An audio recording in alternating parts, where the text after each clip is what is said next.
Hey there, folks. This is Mitch Firestone with Precision Trading Labs in New York City. Today is July 26th, 2024, and I'm here to bring you trading levels and some popular company symbols for the upcoming week of July 29th. Before I get going here, the usual disclaimer. Precision Trading Labs, we are neither money managers nor financial advisors. This is not investment advice. And everything I'm about to present is for information and educational purposes only. So let's take a look at a daily chart here of Apple. And so here's where we close today at around the 218 mark. And so I want to highlight a couple of key levels that I've identified in the chart here. Again, here's where we closed here. And these are the two levels, though, I want to highlight here. If we notice right down here, each of these bars, of course, represent one trading day. It's a daily chart. And so notice price comes down here with a great deal of energy. And then notice right there, it consolidates and then rockets out of there. And so right in here, if we think of the shares that are acquired by willing buyers, those shares we can think of as demand, okay? And then we can think of the shares that are offered up by sellers as the supply of shares. And so within this region here where this consolidation occurred, supply and demand were in balance here, okay? And then right here, it goes out of balance. Okay, and then it goes out of balance as a result of an exhaustion of sellers. Right in here, where there were buyers and sellers were in agreement, they go out of agreement here, and no one's willing to sell here anymore. Consequently, what's left in its wake, where you had supply and demand in agreement, okay, once there's an exhaustion of sellers, there's no longer any supply. All that's left is demand. And so consequently, we refer to this as a demand zone. And the foundation for our trade is because price left here with a great deal of energy, and it left here suddenly after only being in here for one day, there is the foundation for our trade is that when price returns to this region, there's going to be another round of buying. Essentially, there is some residual buying pressure that's waiting to be tapped. Okay, and at that point, then in this zone, we express a bullish trade. So what do we mean by expressing a bullish trade? Well, the most straightforward thing, of course, would simply be to buy Apple stock at 209. Okay, on the other hand, one could also buy a call using options, of course. And then the other thing is if one wanted to collect premium, one could sell a bull put vertical credit spread, and one could then collect premium, and one could essentially then collect premium here. But we would do all of that at the same price point at 209. And then what we have is behind here, this is the back of our zone here. We basically look to see where was the low point of that candle there, and that establishes the back of our demand zone there. And so in terms of constructing the trade, here is our entry point. We then put our stop a bit behind the demand zone there. And so right there would be our entry, there would be our stop. And then if we look over here, this ladder here, each one of these represents one unit of risk. Okay, the depth of this zone between entry and stop out, that's one unit of risk. And so if here, okay, this would be a 1-to-1 trade. If we got a bounce there, that would be a 2-to-1 trade. That would be a 3-to-1 trade. Okay, so that's how we basically assess risk and reward based on these zones here. Okay, now if we look above here, we have the same narrative here, just turned on its head here, where here we had an exhaustion of sellers. Up here we had an exhaustion of buyers. Notice price rallied up there, consolidated, and then notice we had that that gap, and then notice then we have the push down there. So right here we have an exhaustion of sellers, an exhaustion of buyers, and so this would where we would be expressing a bearish trade. Okay, and the same way before, with describing the bullish trade, up here, of course, we could short the stock, we could buy a put, or in terms of collecting premium, one could execute a bear call vertical credit spread. Okay, and again, we would do all of that at the front door of that supply zone there at 234 and change, and then of course we would put our stop up here. Okay, so that's the narrative about Apple and that supply zone. The other thing I do want to point out here, though, below here is something that I had noticed when I had set this up. We have this daily demand zone, but if you notice right here, we also have a couple of indicators, all of which are kind of all sort of nestled in the same neighborhood here.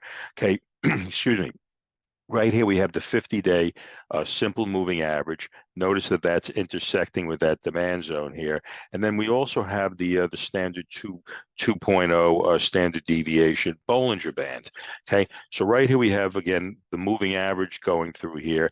And then we have the lower Bollinger Band, which essentially means that prices, if and when price gets down here, it will essentially mean that price is very stretched to the downside, and there might be a greater tendency for it to kind of snap back. Okay, but the key element to this is that demand zone there. And then these other things, we think of these as enhancements, or really, as odds enhancers for a particular trade. But again, it all starts with that, really begins and ends with that demand zone here. The other thing I do want to point out here, though, is in looking at this chart, I had actually taken a look at also at the 2-hour chart here. And if I do that here, you'll notice this region right here. Notice price rallies up there, and then notice that one little red candle, and it's kind of an indecisive candle because it's mostly wick. Okay, so this is a clear pause and a consolidation here. And then notice right there, it just rockets out of there. Okay, over in terms of those next two candles, and goes a huge distance. So right here, this is actually a 2-hour demand zone that's sitting right below this daily demand zone here. So in fact, I'm going to be keeping an eye on that as well. Depending on what happens, let's say Monday, Tuesday, of next week, we'll see if and when we get a pullback, how it comes back into the zone here. And so this might be the trade. On the other hand, it could be that as well. So we'll kind of keep an eye when we do get a pullback, which we'll actually look for here. In terms of pure risk reward, this is actually a really sweet zone here. And this one is actually not quite as clean, even in the daily. The reason I like this one in the daily, though, is we have that confluence of both the 50-day moving average that I just showed you here earlier.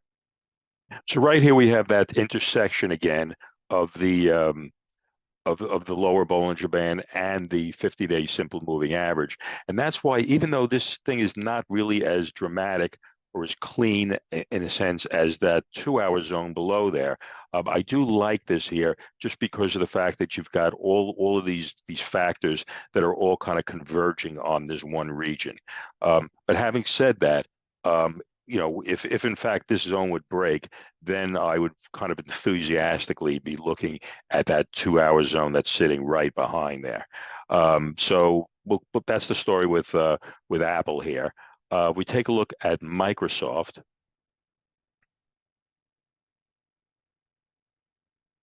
So here's Microsoft here. Here's where we closed at around 425. And so about 4% above the close is this region right here, which essentially is a daily supply zone here. And then I kind of refined it also by taking a look at the 1-hour chart. Didn't really change dramatically, so I just kind of left this here, just in the form that it's here. And so right there, there's your supply zone up here. And so if we then take our ladder here, and we can mark out the risk and reward on this. So right there would be our stop out point. Right there would be our entry. Okay, and again, right there's your 1-to-1 trade, 2-to-1 trade, your 3-to-1 trade. All right, so that's the story with the supply zone on Microsoft. And then, of course, there is a supply zone that's further up here. But in terms of where we are now, the nearest trading zone for us is about 4% above where we are now. And then really, there's really nothing that we're wildly enthusiastic about until we get really down to here. And so that's kind of a long way down. If we look at the 2-hour chart here, there's a clear rally-based rally there. We have that exhaustion of sellers that I talked about before. But that's a fair distance down. That's about 12% down.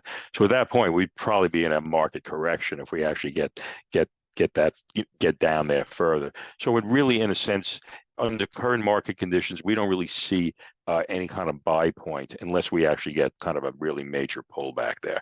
But in terms of if price pops from here, though, we could certainly see shorting it up here. All right, or expressing a bearish trade. So that's the story with Microsoft. Taking a look at NVIDIA. Here's where we closed here. We closed it around 113. There's really nothing until we get up here to about the 122 mark. And again, we have that consolidation up here and then that exhaustion of buyers here. Okay, but that's a long distance up. That's about 8% from where we are now. So we would have to get a pop from about 113 up to about 122. And then at that point, then we would be expressing a bearish trade. Okay, in terms of a bullish trade, right here we actually had a rally base and a rally here, and we actually had a nice trade that came off of this yesterday. Right here, we had a bullish trade that happened here yesterday, and then we closed this out here today. We didn't want to hold this over the weekend here, but in terms of that, right here, that was right at the front door of that demand zone here, and so that's where we had that trade that worked nicely for our subscribers today. So that's the story with NVIDIA. So at this point, if price would pull back here, we could get into this trade at this level again, because of the fact that this really only kissed this level here. So this really has not chewed up any demand that's still in this level here. So we consider this to be still an active level because of the fact that this was a very, very shallow, brief incursion here. If price had dug into this further, then we would probably be done with this level. But the fact that it's only really kissed it and left, we're still okay with that. So that's the story with NVIDIA. Taking a look at Meta. Okay, right here we're sitting midway in between both supply and demand here. The one thing I wanted to point out is that I'm not really enthusiastic about either of these levels, because this is how I drew these levels prior. Okay, and really, one could kind of draw these levels. Really, there is some discretion, particularly of how one draws the front line of these. And so if we take a really quick look here, let's say at this demand zone, okay, I had used the bodies of these candles here, but one really at its most aggressive, okay, because this is really where the exit starts here. So this is all part of the base right here.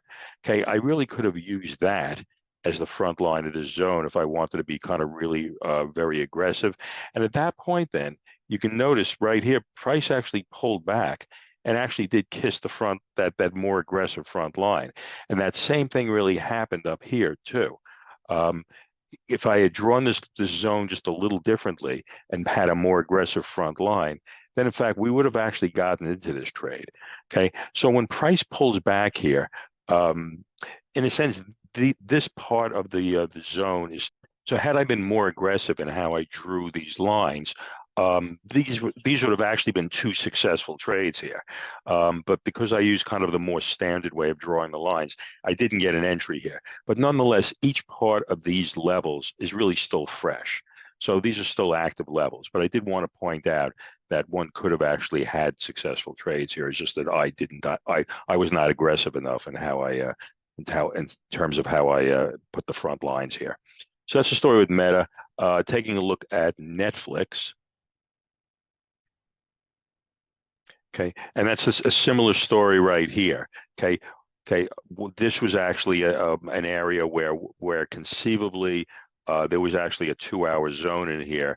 I kind of ignored it here, and I was just looking at this daily zone. So price did actually come over here and bounce. So I'm still waiting for the pullback for this demand zone right here. Okay, and again, this is how the trade would look. Here's where we would place our entry right there, and then we would put our back line somewhere about $1 below there. So that would be this is again 1-to-1, 2-to-1, 3-to-1 trade. So that's the story with Netflix. Above here, this is tested supply here, but there's no fresh supply up here. So for us, we really would not be looking to short this thing. At least, in terms of, how we view supply and demand. So that's the story with Netflix. Taking a look at our buddy Elon and Tesla. So right here, here's where we closed here at around 220 here. There's a 2-hour demand zone sitting just below here. So that's about 3% down. And then a long way up here, about 11 or 12%. There's actually a 2-hour supply zone up here. Okay, and so this would be the first place where we would be looking to short. So that's obviously a long way up there.